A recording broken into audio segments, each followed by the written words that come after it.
Exco PSSI, Arya Sinulinga baru-baru ini kembali menyebut ada pemain keturunan Grade A ingin bela timnas Indonesia.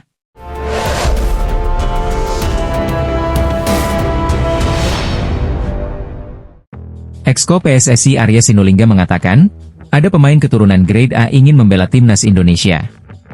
Sebagaimana diketahui, saat ini program naturalisasi pemain sedang digenjot kembali oleh PSSI. Pemain yang sudah merampungkan proses naturalisasinya paling terbaru adalah Romeni, Dion dan Gepens. Dalam waktu dekat ada tambahan 3 pemain naturalisasi lagi, sebab proses yang dijalani Joey, Emil dan James sudah sampai ke DPR. Arya menyebut, sekarang banyak pemain keturunan Grade A yang ingin membela timnas Indonesia. Sekarang banyak pemain Grade A yang berminat memperkuat timnas, bukan pemain amatir, sebut Arya. Sang pemain sudah menghubungi saya lewat DM Instagram. Sang pemain sangat antusias, lanjutnya. Nah, saya langsung memberitahu Pak Erik dan Patrick, responnya juga positif, tapi mungkin usai bulan Maret baru kita proses, tandasnya. Timnas Indonesia akan menjalani laga krusial dalam kualifikasi Piala Dunia 2026 zona Asia. Skuad Garuda dijadwalkan menghadapi Bahrain di Stadion Utama Gelora Bung Karno, Jakarta, pada Selasa, 25 Maret 2025, pukul 20.45 waktu Indonesia Barat. Pertandingan ini menjadi laga ke-8 grup C dan sangat menentukan bagi peluang Indonesia melaju ke putaran berikutnya.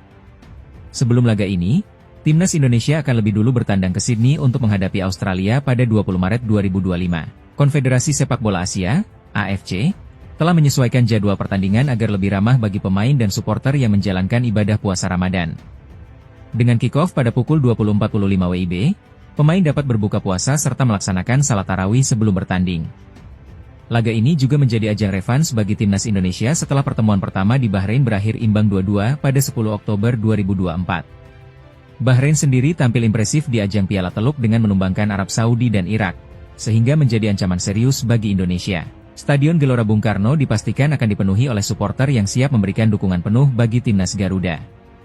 Kemenangan dalam laga ini akan menjadi modal penting untuk menjaga asa lolos ke Piala Dunia 2026. Sebaliknya, kekalahan atau hasil imbang bisa membuat perjuangan semakin berat. Pelatih timnas Indonesia, Patrick Kluivert, tentu telah menyiapkan strategi terbaik untuk menghadapi Bahrain. Ia akan memanfaatkan dukungan penuh dari supporter di SUGBK untuk membangkitkan semangat juang para pemain. Fokus dan konsentrasi tinggi menjadi kunci keberhasilan timnas Indonesia dalam laga ini. Selain strategi, kondisi fisik dan mental pemain juga menjadi perhatian utama. Tekanan bermain di laga penting ini harus dihadapi dengan ketenangan dan disiplin tinggi. Latihan intensif dan persiapan matang sangat dibutuhkan agar tim bisa tampil maksimal di lapangan. Di sisi lain, perubahan jadwal pertandingan yang lebih malam dianggap sebagai keputusan tepat. Hal ini memberikan waktu yang cukup bagi para pemain untuk berbuka puasa dan mempersiapkan diri secara optimal. Dengan dukungan penuh dari supporter, strategi yang tepat, serta kerja keras para pemain, timnas Indonesia memiliki peluang besar untuk meraih kemenangan dan menjaga asa menuju putaran final Piala Dunia 2026. Striker baru timnas Indonesia, Ula Romeni, mendapat sorotan dari pelatih Oxford United, Gary Rowett, menjelang laga kualifikasi Piala Dunia 2026. Pemain berusia 24 tahun itu baru bergabung dengan klub Inggris tersebut pada Januari lalu setelah direkrut dari FC Utrecht. Namun, karirnya di Oxford belum berjalan mulus. Sejak bergabung, Romeni belum menjadi pilihan utama di lini serang Oxford United. Dari 5 laga yang telah dijalani, ia hanya sekali tampil sebagai starter dan belum mencetak gol. Meski dikenal sebagai pemain serba bisa yang dapat bermain di berbagai posisi di lini depan, Romeni lebih nyaman bermain sebagai striker. Saya memainkan banyak laga sebagai penyerang lubang, sayap kiri, sayap kanan, dan striker. Saya pikir saya bisa multifungsi dalam posisi ini, ujar Romeni kepada media Inggris, Bicester Advertiser. Namun, saya lebih suka bermain sebagai striker karena saya mendapatkan kebebasan lebih di posisi itu. Kendati demikian, media Inggris Oxford Mail menyoroti bahwa Romeni bukan seorang target man murni, yang biasanya diandalkan sebagai ujung tombak utama dalam tim. Hal ini menjadi perhatian bagi pelatih Oxford United, Gary Rowett, yang mengungkapkan bahwa absennya target man membuat timnya kesulitan menciptakan peluang. Ketidakhadiran target man berarti kami tidak bisa bermain sesuai dengan keinginan, ujar Rowett, dikutip dari Oxford Mail. Jika melihat tim-tim lain di divisi ini yang memiliki target man, mereka bisa bermain lebih langsung dan menciptakan peluang lebih banyak. Rowett menambahkan bahwa tanpa target man, Oxford United harus mencari cara lain untuk menyerang dan menguasai bola dengan lebih baik. Namun, ia tetap yakin bahwa Romeni dan rekan-rekannya mampu mengatasi tantangan ini. Kami harus memastikan bahwa kami bagus dalam penguasaan bola. Saya pikir kami adalah tim yang mampu mengendalikan bola, tetapi ketika rasa percaya diri menurun, itu bisa menjadi lebih sulit, ujar Rowett. Dengan situasi ini, perhatian tertuju pada bagaimana Romeni akan menampilkan performa terbaiknya di Oxford United, sekaligus bersiap menghadapi kualifikasi Piala Dunia 2026 bersama timnas Indonesia. Naturalisasi yang dilakukan PSSI untuk menambah kekuatan timnas Indonesia jelang kualifikasi Piala Dunia 2026 jadi sorotan media Australia. Dalam laporan Sydney Morning Sport, timnas Indonesia dinilai melakukan persiapan serius untuk menghadapi round 3 kualifikasi Piala Dunia. Naturalisasi pemain keturunan jadi sorotan media tersebut. Mereka menganggap langkah tersebut dilakukan untuk mewujudkan target ambisius skuad Garuda di Piala Dunia 2026. Tidak hanya mempersiapkan dengan pemain yang ada, timnas Indonesia juga aktif menaturalisasi beberapa pemain untuk meningkatkan kualitas skuad, tulis Morning Sport. Timnas Indonesia mendapatkan kekuatan baru setelah Romeni resmi dan Pelupesi, Din dan Emil yang segera resmi mendapatkan status sebagai warga negara Indonesia, WNI. Sebelum 4 pemain naturalisasi tersebut, timnas Indonesia sudah memiliki pemain naturalisasi lain yang aktif membela skuad Garuda seperti Paes, Verdong, Jai, Hilgers, Dix, Haye, Ivar, Nathan, Patinama, Ragnar, Jordi, Eliano, Sandi, Hubner dan Struij. Timnas Indonesia memasang target tinggi di round 3. Mereka ingin lolos dan berupaya menatap peluang lolos Piala Dunia 2026, tulis Morning Sport. Timnas Indonesia menyusun rencana dengan hati-hati untuk persiapan terbaik. Salah satunya, pelatih Patrick Kluivert dan PSSI akan menambah pemain naturalisasinya, tulis media Australia. Ini tentu akan menjadi ancaman untuk tim nasional Australia. Kekuatan mereka akan semakin kuat, maka bersiaplah, tegas Sydney Morning Sport. Jelang laga melawan Australia di kualifikasi Piala Dunia 2026, mantan striker timnas Indonesia dan Persib Bandung, Sergio Van Dijk, memberikan pandangannya soal peluang Garuda. Timnas Indonesia akan bertandang ke markas Australia di Sydney Football Stadium pada 20 Maret 2025. 5 hari kemudian, skuad asuhan Patrick Kluivert akan menjamu Bahrain di Stadion Utama Gelora Bung Karno, Jakarta. 2 laga ini menjadi kunci bagi Indonesia untuk menjaga asa lolos ke Piala Dunia 2026. Saat ini, Indonesia menempati peringkat ketiga grup C dengan 6 poin, di bawah Jepang yang mengoleksi 16 poin dan Australia dengan 7 poin. Hanya 2 tim teratas yang lolos otomatis ke putaran final, sementara peringkat 3 dan 4 harus menjalani babak tambahan. Menurut Van Dijk, Indonesia masih punya kans besar untuk bersaing di grup C. Ia menilai bahwa para rival, termasuk Australia, tidak terlalu meyakinkan performanya. Mereka masih punya banyak peluang di grup C, dan menurut saya para pesaingnya juga tidak terlalu meyakinkan, ujar Van Dijk kepada Voet Balzone. Meskipun begitu, ia tetap mengingatkan bahwa Australia adalah lawan yang harus diwaspadai. Australia tentu saja tim yang harus selalu diperhitungkan.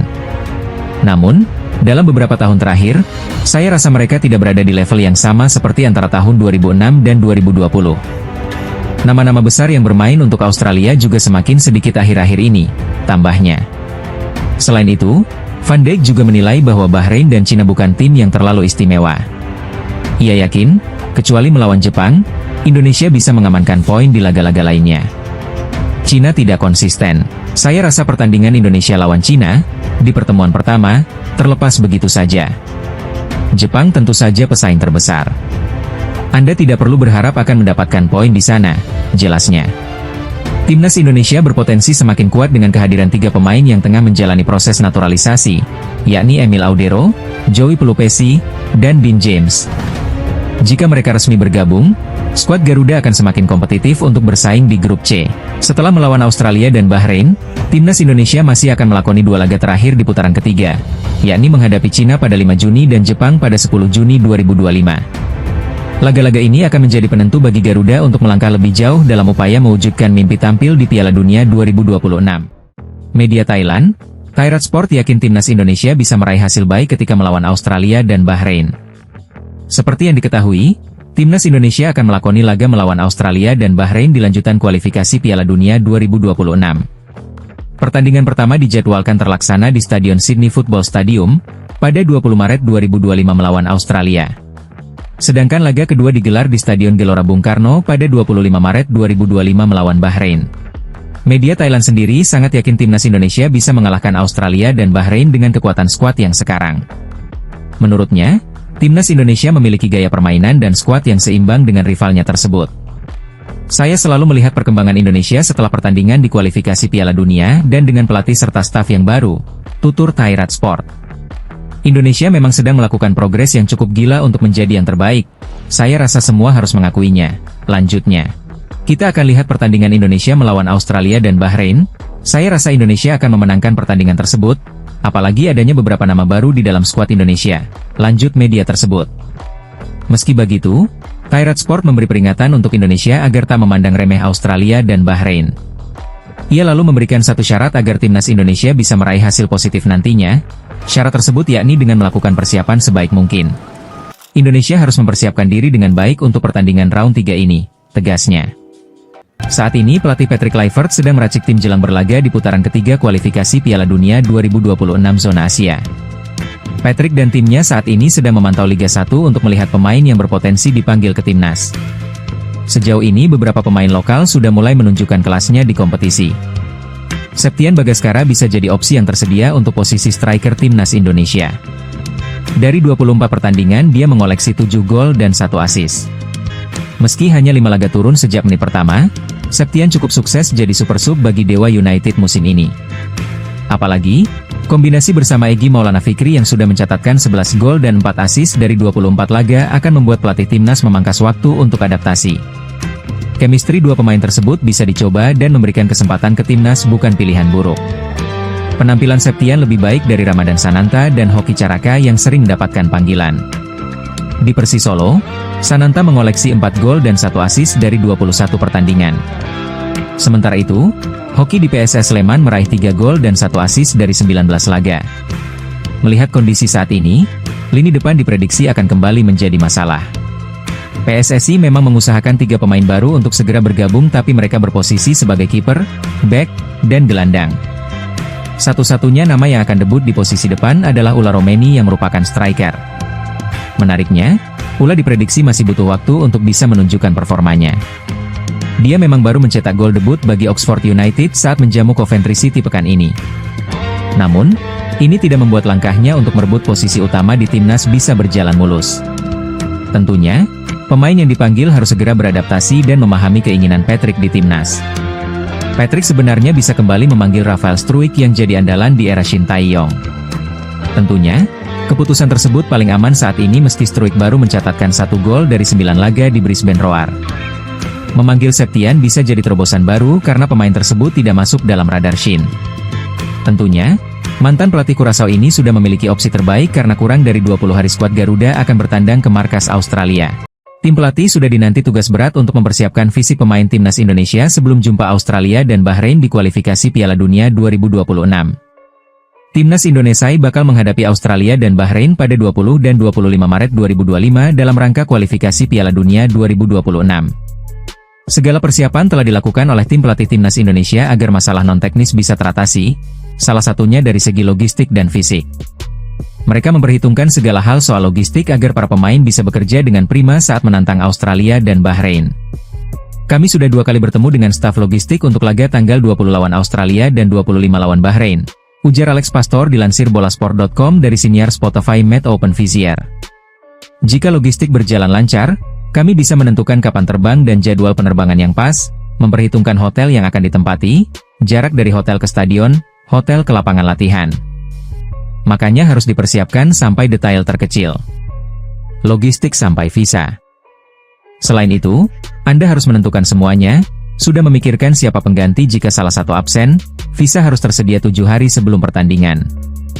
Saat laga di kandang sendiri, hotel kami akan berada di sebelah stadion, lanjutnya. Quentin Jacoba direkrut khusus untuk mempersiapkan fisik pemain timnas Indonesia tetap prima di bawah asuhan Patrick Kluivert. Ex-pemain timnas Curaçao tersebut sudah mempersiapkan 2 protokol untuk menjaga kondisi pemain timnas Indonesia. Protokol pertama adalah jet lag dan kedua adalah protokol Ramadan. Protokol jet lag disusun untuk memastikan fisik para pemain timnas Indonesia yang terbang jauh dari Eropa dan Amerika menuju Sydney bisa terjaga dengan baik. Protokol untuk perjalanan jauh para pemain sudah disusun secara ketat oleh Quentin Jacoba dan tim pelatih timnas Indonesia. Kami punya Quentin Jacoba sebagai pelatih performa. Ya, kami sibuk dengan itu. Kami memiliki 2 protokol, yaitu untuk jet lag dan bulan Ramadan, ujar Alex Pastor. Jadi, protokol jet lag adalah para pemain yang harus melakukan perjalanan dari Eropa atau dalam kasus tim kami ada satu kiper yang tampil di Amerika Serikat. Jadi, mereka datang dari jauh dan bagaimana kami bisa mendapatkan kemampuan terbaiknya saat tiba di Sydney. Bagaimana perjalanan itu dilakukan? Yang harus dilakukan selama perjalanan, dan pasca perjalanan sudah kami pikirkan, lanjutnya. Berhubung 2 pertandingan timnas Indonesia di bulan Maret jatuh bertepatan dengan bulan Ramadan, maka tim pelatih menyiapkan protokol tersendiri agar bisa mengakomodasi para pemain beragama Islam. Para pemain beragama Islam diberi sistem latihan yang bisa mengakomodasi kebutuhan ibadah seorang muslim selama bulan puasa. Dan kami juga memiliki protokol Ramadan yang tentu saja sudah familiar bagi orang-orang di Indonesia, ujar Pastor. Tapi mungkin kami punya wawasan lain yang belum disebutkan atau mereka punya wawasan yang belum kami ketahui, yang membuat protokol Ramadan bisa berjalan sedikit lebih baik. Tapi bagaimanapun, kami memastikan hal itu dilakukan karena para pemain lokal, semuanya adalah muslim, sehingga mereka merayakan Ramadan dan kami juga ingin menghadapinya sebaik mungkin. Sehingga Anda harus kembali untuk melihat logistik Anda untuk dapat menyesuaikan waktu sehingga para pemain sudah menerima sesuatu atau mereka telah diberi waktu untuk itu atau mereka punya waktu untuk beribadah, sehingga kami bisa bekerja efisien, ujarnya.